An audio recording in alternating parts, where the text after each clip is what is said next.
बहुत ही important test.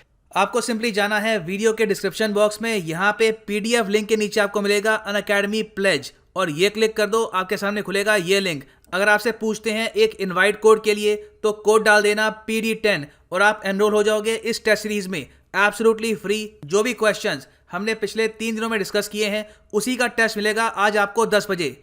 तो आपका प्रॉपर रिवीजन हो जाएगा और आप प्रॉपर तरीके से सारे क्वेश्चंस मेमोराइज भी कर पाएंगे। और बाय द वे ये टेस्ट अवेलेबल होगा in both English and Hindi language. So good luck to all of you.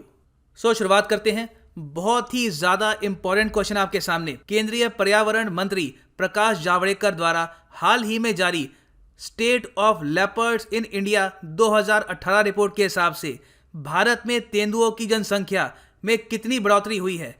30%, 40%, 50 या फिर 60? सही उत्तर यहां पे मैं आपको बता रहा हूं, सही उत्तर है डी। जी हां, 60% की बढ़ोतरी। यहां पे आप अगर देखेंगे इंडिया में आज के समय है 12,852 लेपर्ड्स। आखिरी बार लेपर्ड्स की जनसंख्या की रिपोर्ट आई थी 2014 में, तो 4 साल में हमने 60% से भी ज्यादा की देखी है बढ़ोतरी। बहुत ही अच्छी बात है। स्टेट्स की अगर हम बात करें तो मध्य प्रदेश में मिलेंगे आपको देश में सबसे ज्यादा लेपर्ड्स। मध्य प्रदेश में है टोटल 3,421 लेपर्ड्स। कर्नाटका है रैंक 2 पर और महाराष्ट्र है तीसरे स्पॉट पर। और पिछले 4 साल में जो निरंतर प्रयास हुए हैं लेपर्ड्स की जनसंख्या को बढ़ाने के लिए, इसी की वजह से आज के समय IUCN की फुल फॉर्म है international union for conservation of nature. इसके हेडक्वार्टर्स है स्विट्जरलैंड में। ये बताता है कि कौन सा जानवर, कौन सी प्रजाति विलुप्त होने वाली है, कौन सी विलुप्त हो चुकी है। तो इन्होंने रिसेंटली जो स्टेटस है लेपर्ड का ये चेंज कर दिया है from near threatened to vulnerable, जो कुछ हद तक एक इंप्रूवमेंट मानी जाएगी। यहाँ पे आप देखेंगे पीएम मोदी की ट्वीट है,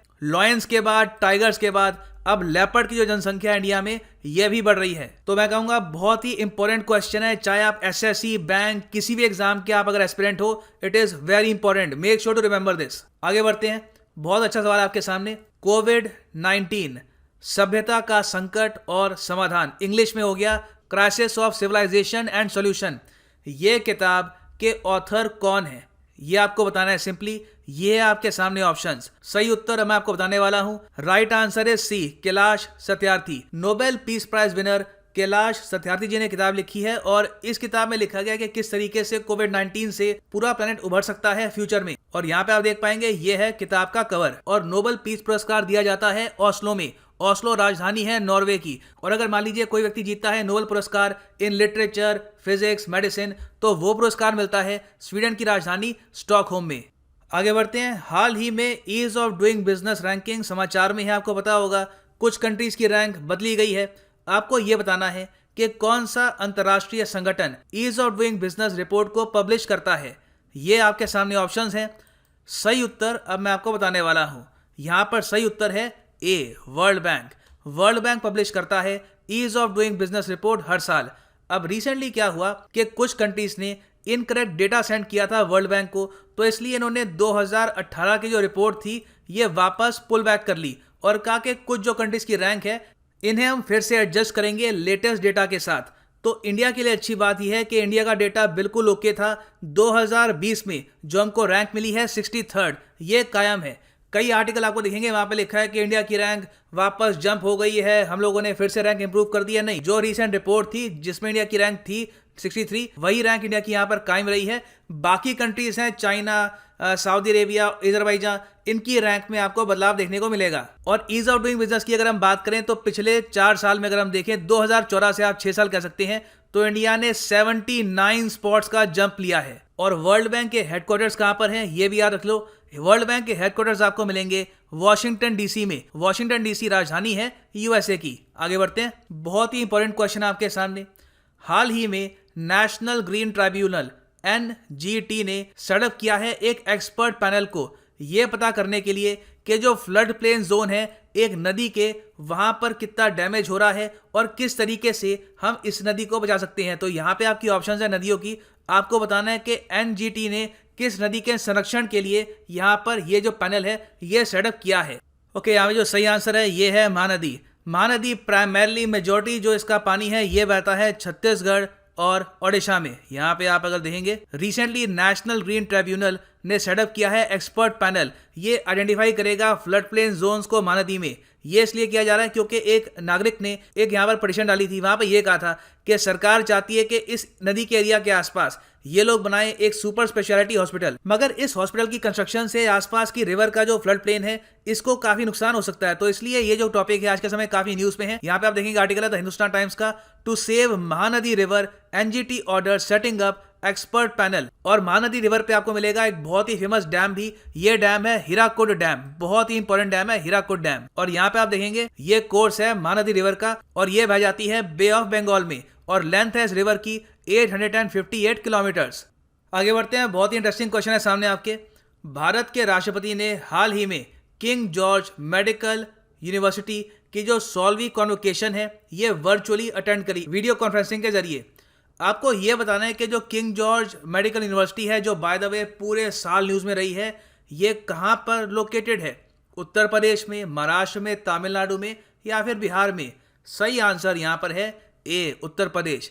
मैं आपको यह बता दूं, कोविड-19 की लड़ाई में इस यूनिवर्सिटी ने काफी रोल निभाया है। यहाँ पे आप देखेंगे यूपी सरकार की ट्वीट है कुछ हफ्तों पुरानी, King George Medical University Lucknow get state's biggest level 3 कोविड-19 हॉस्पिटल। यूपी में कोविड-19 केसेस को कंट्रोल करने में, पेशेंट्स को राहत पहुंचाने में इस मेडिकल यूनिवर्सिटी का काफी रोल रहा है। यहाँ पर बनाया गया था यूपी का सबसे बड़ा लेवल 3 कोविड-19 हॉस्पिटल और ये मेडिकल कॉलेज अपने आप में 100 साल से भी पुराना है। इसकी एस्टेब्लिशमेंट हुई थी 1905 में और इसलिए आप समझ सकते हैं कि जो इनका कॉन्वोकेशन है वहां पर प्रेसिडेंट ऑफ इंडिया भी वर्चुअली मौजूद रहते हैं। कुछ दिन पहले आप अगर देखो तो हमारे रक्षा मंत्री भी यहाँ पर गए थे for their foundation day celebrations. आगे बढ़ते हैं, हर साल 22 दिसंबर को राष्ट्रीय गणित दिवस, नेशनल मैथमेटिक्स डे हम सेलिब्रेट करते हैं, मगर ये हम करते हैं किसकी बर्थ एनिवर्सरी के ऑनर में? ये आपके सामने ऑप्शंस हैं। सही उत्तर मैं आपको बता रहा हूं यहाँ पर, सही उत्तर है ए, रामानुजन। श्रीनिवास रामानुजन के बर्थ एनिवर्सरी को सेलिब्रेट करने के लिए इंडिया में हम मनाते हैं नेशनल मैथमेटिक्स डे। और रामानुजन साहब एक बहुत ही बड़े मैथमेटिशियन थे, इनकी डेथ हो गई थी at a very young age, सिर्फ 33 साल के थे ये। इमेजिन करिए अगर ये लंबे जी जाते, अगर ये 60-70 तक ये जीते तो कितनी ये और इन्वेंशन करते, कितना इनका कंट्रीब्यूशन होता। खैर आज भी हम इनको याद रखते हैं और इनके नाम पे एक बहुत ही फेमस अवार्ड है रामानुजन प्राइज। और रिसेंटली 2020 का जो ये प्राइज है ये दिया गया है ब्राजील की मैथमेटिशियन कैरोलिना अरुजो को। और बाय द वे ये जो प्राइज है ये है फॉर यंग मैथमेटिशियंस। यंग का मतलब 20-21 के आसपास के नहीं, यहाँ पर जो मैक्सिमम एज है ये है 45 ईयर्स। हाल ही में इंडिया वियतनाम समिट के दौरान 2020 का समिट हुआ रिसेंटली इंडिया और वियतनाम का, वर्चुअली हुआ है थ्रू वीडियो कॉन्फ्रेंसिंग। और इस समिट के दौरान इंडिया ने दी है वियतनाम को पहली high speed coastal guard boat, जो वियतनाम ने एक इंडियन कंपनी को मैन्युफैक्चर करने के लिए दी थी। वो इंडियन कंपनी कौन सी है ये आपको बताना है। ये रहे आपके सारे ऑप्शंस। सही उत्तर यहाँ पे अब मैं आपको बता रहा हूँ, सही उत्तर यहाँ पर है ए, लार्सन एंड टूब्रो। आज से 3-4 साल पहले लार्सन एंड टूब्रो को मिला था $100 मिलियन का कॉन्ट्रैक्ट, जिसके अंडर ये 12 high speed coast guard boat बनाएंगे। तो इसमें से जो पहली बोट है ये इन्होंने सेंड कर दिया वियतनाम को, बाकी 11 इन द फ्यूचर ये सेंड करेंगे। और बाय द वे इसमें से 7 जो बोट्स हैं ये बनेगी इन वियतनाम। और ये न्यूज़ में इसलिए भी है क्योंकि ये जो $100 मिलियन हैं यहाँ पे डील के, ये एक्चुअली इंडिया ने प्रोवाइड किए हैं वियतनाम को सॉफ्ट लोन के रूप में। और वियतनाम को एक बार मैप पे देख लो, यहाँ पे आप देखेंगे एशिया का मैप और ये है हमारा प्यारा भारत। और यहाँ पे आप देखेंगे ये है वियतनाम, साउथ चाइना सी के करीब। कैपिटल है इस देश की हनोई। करेंसी ये लोग यूज करते हैं डोंग, DONG, वियतनामीज डोंग। आगे बढ़ते हैं, इंपॉर्टेंट क्वेश्चन है। हाल ही में भारत ने अपना 8वां हाइड्रोकार्बन प्रोड्यूसिंग बेसिन ये लॉन्च कर दिया है। बहुत ही इंपॉर्टेंट है, ये एक उत्पादक बेसिन है, मतलब कि ये प्रोड्यूस करेगा ऑयल और नेचुरल गैस। ये कहाँ पे लोकेटेड है ये आपको बताना है। सही उत्तर यहाँ पर है ऑप्शन सी, वेस्ट बंगाल के पास आपको मिलेगा ये बेसिन। और इसको ओपन किया है ONGC ने। ONGC की फुल फॉर्म है oil and natural gas corporation. ये है एक सरकारी कंपनी और ये जो नया बेसिन है ये प्रोडक्शन स्टेज में है, क्योंकि अशोकनगर 1 ये वेल आज के समय कंप्लीट हो चुका है और यहाँ से ऑयल एक्सट्रैक्ट करना स्टार्ट कर दिया गया है। अच्छा, अब यहाँ पे आपका क्वेश्चन होगा कि ठीक है, ये बंगाल के पास जो बेसिन है ये तो हो गया 8वां हाइड्रोकार्बन प्रोड्यूसिंग बेसिन, बाकी जो 7 बेसिन है वो कौन से हैं इनकी लिस्ट मैंने प्रोवाइड करी है। बाय द वे PPT जो है ये आपको डिस्क्रिप्शन में मिल जाएगी। बाकी बेसिन यहाँ पे है Krishna Godavari basin, Mumbai offshore basin है, आसाम शेल्फ है, राजस्थान में है, कावेरी में, फिर है Assam Arakan fold belt and Cambay. बहुत ही इंपॉर्टेंट है ये points, make sure to remember them. आगे बढ़ते हैं। सुपर इंपॉर्टेंट क्वेश्चन है ये, किसी भी एग्जाम में इससे क्वेश्चन आ सकता है। आपको ये बताना है कि किस देश ने भारत के प्रधानमंत्री को लीजन ऑफ मेरिट अवार्ड दिया है, फ्रांस, यूएस, रशिया या फिर वियतनाम। यहां पर सही उत्तर है यूएसए। डोनाल्ड ट्रंप ने दिया है 3 बहुत ही बड़े वर्ल्ड लीडर्स को ये award. Actually 2 world leader current है, एक तो फॉर्मर है। एक तो रिसिपिएंट है यहाँ पर इंडिया के पीएम, सेकंड रेसिपिएंट है ऑस्ट्रेलिया के पीएम, तीसरे रेसिपिएंट है जापान के पूर्व प्रधानमंत्री शिंजो आबे। आज के समय जापान के प्रधानमंत्री हैं प्राइम मिनिस्टर सुगा। सो ये अवार्ड बहुत ही खास है, make sure to remember this, legion of merit. आगे बढ़ते हैं। बहुत ही ज्यादा अच्छा क्वेश्चन है। आपको यह बताना है कि भारत का पहला centre for excellence for skill development in power sector, देखो कौशल विकास के लिए बहुत सारे सेंटर खोल रहे हैं देश भर में, मगर ये वाला जो सेंटर है ये फोकस करेगा सिर्फ पावर सेक्टर पर। ये इंडिया ने खोला है किस कंट्री के सहयोग के साथ?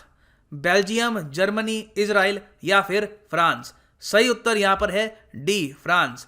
फ्रांस की हेल्प से यहां पे आप देखेंगे ये पीआईबी का कटआउट है, first centre of excellence for skill development in power sector, और ये इंडिया ने एस्टेब्लिश किया है फ्रेंच गवर्नमेंट की सहायता के साथ। और बाय द वे जो ये सेंटर है ये आपको मिलेगा हरियाणा में। Very important point, make sure to remember this. आगे बढ़ते हैं। सो अब स्लाइड हो चुकी है पर्पल, मतलब कि मेरा साथ खत्म, you are on your own. मगर मैं आप सब पे पूरा भरोसा करता हूं, मुझे पता है कि आप लोग इसका आंसर कर लेंगे मिलकर। ये क्वेश्चन आया था सीजीएल 2017 में। आपको ये बताना है कि इनमें से कौन सा भारत का नेबरिंग देश है, पड़ोसी मुल्क है, जो सबसे बड़ा प्रोड्यूसर है दुनिया में ओपीएम का। ओपीएम का largest producer in the world, India का नेबरिंग कंट्री, पाकिस्तान, अफगानिस्तान, श्रीलंका, मालदीव्स। नीचे कमेंट सेक्शन में इसका सही आंसर करो। जो सही आंसर दे रहा है उसे दिल खोल के लाइक भी करिए कमेंट सेक्शन में, और जो वीडियो है इसे भी लाइक करिएगा, share it with your friends wherever you can. और ये है अंत इस वीडियो का। मिलता हूं आपसे कल सुबह। Thank you for listening and as always God bless you all.